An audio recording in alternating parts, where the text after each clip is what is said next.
Jay Silverheels' story is one filled with both triumph and pain. He was born Harold J. Smith on May 26, 1912, on the Six Nations of the Grand River Reserve near Hagersville, Ontario.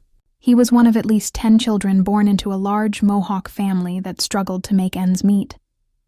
His father, Alexander George Edwin Smith, had been a war hero who earned the Military Cross for bravery in World War I. But when he came home, the war had changed him forever. The artillery left him nearly deaf, and he spent the rest of his life in pain, surviving on just $49 a month from the government. His medals might have proved his bravery, but they didn't put food on the table. His wife, Mabel, who was part Mohawk and part Seneca, worked endlessly to keep the family going. Doctors often refused to see them because they were indigenous, so she relied on traditional medicine and herbal remedies passed down through generations. Poverty was part of their lives from the very beginning. Even as a child, Harold showed incredible athletic ability. At just 5 years old, he was already racing around the reserve in local lacrosse games. By 19, he was playing professionally for the Toronto Tecumsehs, using the name Harry Smith. He wasn't alone in his success. His cousins and brothers, who went by the nicknames Porky, Beef, and Chubby, played alongside him. They traveled across cities like Buffalo, Rochester, and Atlantic City, earning small amounts of money and trying to escape the cycle of poverty. During one game, Harold's speed was so remarkable that someone shouted it looked like his shoes were flashing silver. From that moment, the name Silverheels stuck. Newspapers began calling him that, and fans came out just to see him play. He became a star in the lacrosse world, scoring more than 4 goals a game at his peak.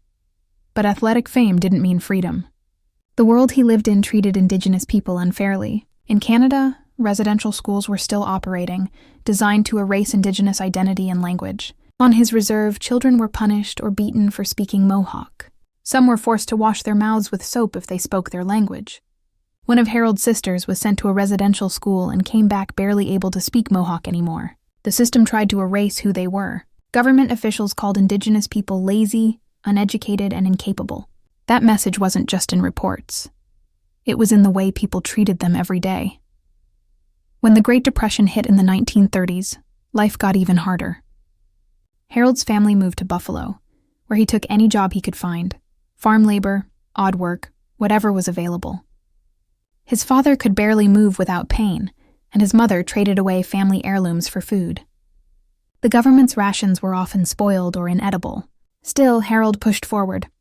His speed on the lacrosse field helped him earn money, and by 1932, he was being paid $75 a game, a fortune at the time. He was known for being fierce, and when a fight broke out during a game in Montreal, he was suspended for throwing punches. But when he returned, ticket sales tripled. People wanted to see him in action. When lacrosse slowed down, he tried his hand at boxing. He fought as a middleweight in the Golden Gloves tournament at Madison Square Garden and made it all the way to the semifinals. But one powerful punch broke his jaw in 2 places, ending his boxing career. Even then, he didn't give up. He lived on a liquid diet for weeks and used the prize money to stay afloat. The injury taught him resilience, something that would carry him through life. In 1937, while touring Los Angeles with his lacrosse team, Harold's life changed.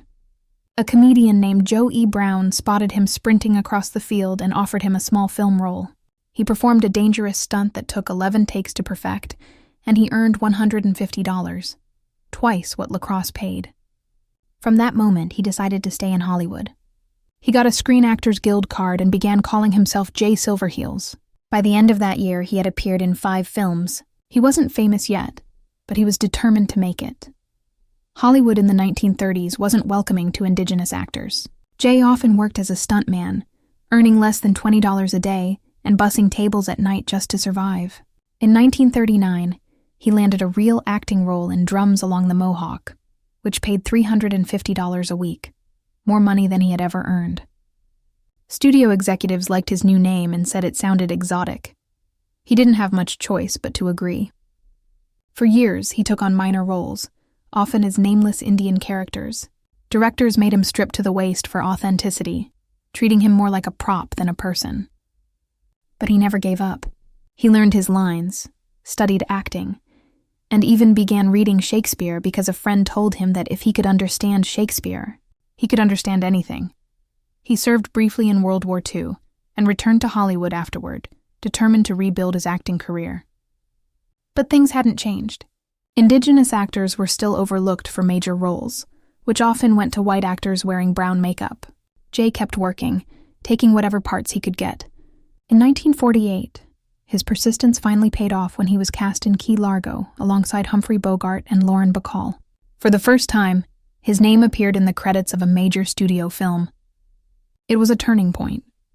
2 years later, he played Geronimo in Broken Arrow, a Western that tried to portray Native Americans more respectfully. Jay's performance brought dignity to the role, but the film still starred a white actor, Jeff Chandler, as an Apache leader in dark makeup. Even when Hollywood wanted to seem progressive, it couldn't give Indigenous people their rightful place. Everything changed for Jay Silverheels in 1949 when he was cast as Tonto in The Lone Ranger on ABC. He beat out 35 other actors for the part, becoming the first Native American to play a Native character on television. For years, the role had been voiced by white men on radio, but Jay's casting marked a breakthrough in representation. Unfortunately, that victory came with painful compromises. The name Tonto means fool or stupid in Spanish, and Jay knew it. He hated it but had no power to change it. In public, he smiled through interviews, but privately he felt humiliated. When someone asked him in 1957 about his role, he answered bluntly, "Tonto is stupid." Those 3 words revealed years of quiet frustration. Jay often changed his lines during filming. The dialogue given to him was filled with broken English, designed to make Tonto sound less intelligent. Jay knew real people didn't talk that way, so he ad-libbed his lines to make them sound more natural. Directors hated it, but Clayton Moore, the actor who played the Lone Ranger, stood up for him and told them to let Jay do it his way. Working conditions on the set were harsh. The show's budget was low, and Jay and Moore didn't even have dressing rooms. They were forced to change clothes in a gas station bathroom nearby. The heavy costumes made of suede and wool turned scorching hot under the California sun. One day, Jay refused to continue until they provided proper dressing rooms. The next day, the studio built them. It was a small victory, but it mattered deeply. The show was a huge hit. The Lone Ranger ranked among the top programs on television, and Jay became a household name. But even as fame found him, inequality never left. He earned less than half of what his white co-star made, even though audiences loved him just as much. Some directors treated him poorly, and one even tried to physically attack him on set. Through it all, Jay kept his dignity, refusing to let anger define him. Despite the success, Jay felt trapped by the character. He was proud to represent his people on television, but he hated that Tonto spoke like a stereotype. Jay was fluent, intelligent, and articulate, yet the show forced him to sound simple and submissive. He knew what the world saw, a loyal sidekick who followed the white hero, and it bothered him deeply. The name that made him famous also became a burden he could never escape. In his later years, Jay used his fame to push for change. He spoke out about the lack of meaningful Native representation in film and television. He founded the Indian Actors Workshop in Hollywood to help young Native performers develop their craft and find better opportunities. He wanted them to have choices he never had, to play characters who were real, not caricatures. Jay Silverheels' life was filled with contrasts. On one hand, he achieved something no Native actor before him had done. He became a television star known across America. On the other hand, that success came at a personal cost. Behind his calm smile and steady voice was a man who carried the weight of generations of discrimination. He endured poverty, racism, and the constant reminder that in Hollywood, his worth was always measured against someone else's comfort, yet he never stopped fighting.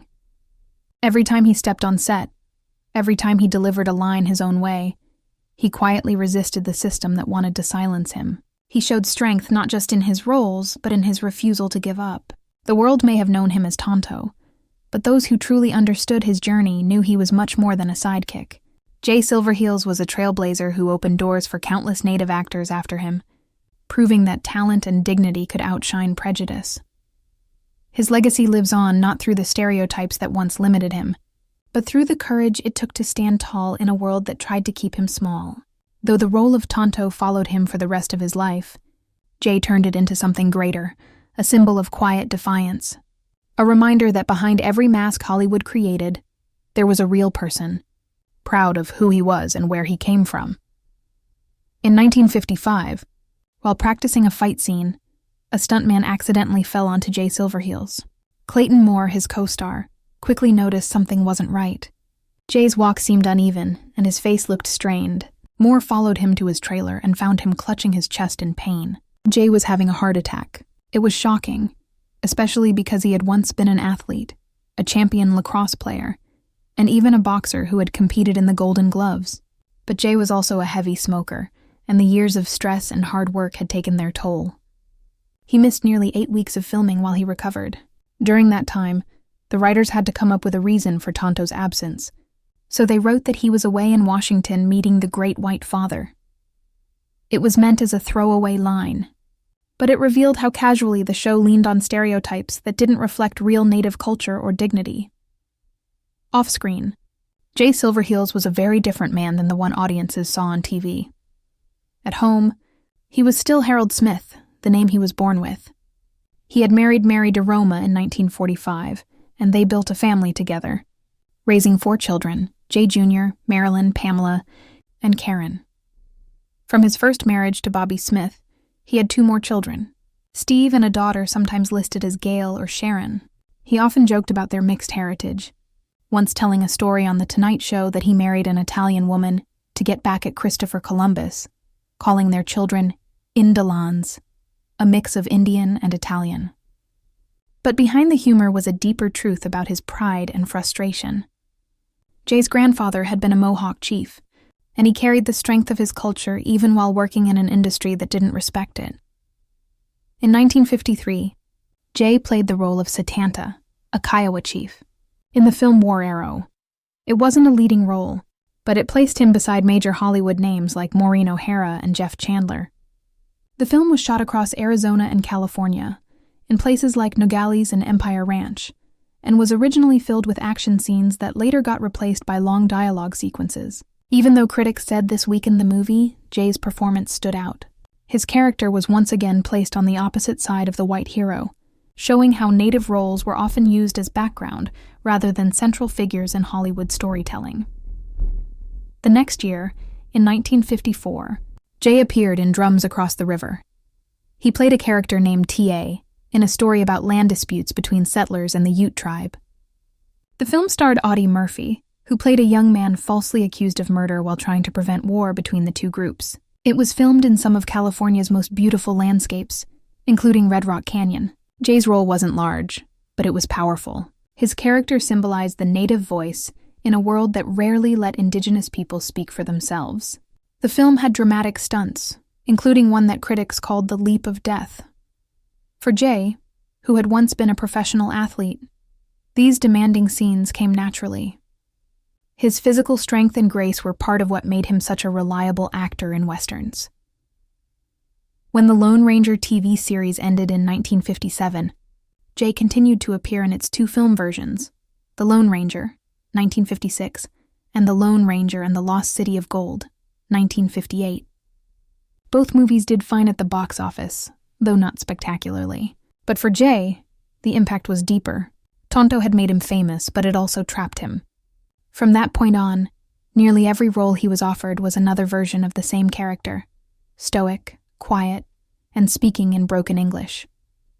The very role that made him a star also became a cage. Throughout the 1960s, Jay kept working in television. He appeared on shows like Wagon Train, Rawhide, Daniel Boone, Laramie, and The Virginian. Yet no matter where he went, he was cast as the same kind of character. Even when his performances were strong and sincere, he wasn't given the recognition he deserved. He appeared on Daniel Boone 3 times between 1964 and 1965, but his characters were barely given any meaningful lines. Despite being one of the most recognizable Native American actors in the country, he was still treated as a background figure. During the peak of The Lone Ranger, Jay earned about $100,000 per season, which would be around $850,000 today. It sounds impressive, but it was only half of what Clayton Moore was paid for the same show. That pay gap followed Jay for most of his career, reminding him of how deeply unfair Hollywood could be. As the 1960s moved forward, the world began to change. The Native American rights movement grew louder, and with it came criticism of old Hollywood portrayals. Activists and scholars started pointing out how characters like Tonto reinforced racist stereotypes. Some even used his name as an insult. One writer called Tonto an Indian Stepin Fetchit, comparing him to black characters created to entertain white audiences. Russell Means, a leader in the American Indian movement, used Tonto the same way others used Uncle Tom, as a symbol of submission. Jay Silverheels found himself caught between two worlds. The character that had made him a household name was now seen by his own community as a betrayal. But Jay had never intended it that way. He had played the role with dignity, working within the limits of a system he couldn't control. Now he was faced with the painful reality that his greatest success was also a source of shame for others. Studios became nervous about casting him in new projects, fearing backlash, and his acting work began to dry up. Instead of fading into obscurity, Jay chose to create change from the inside.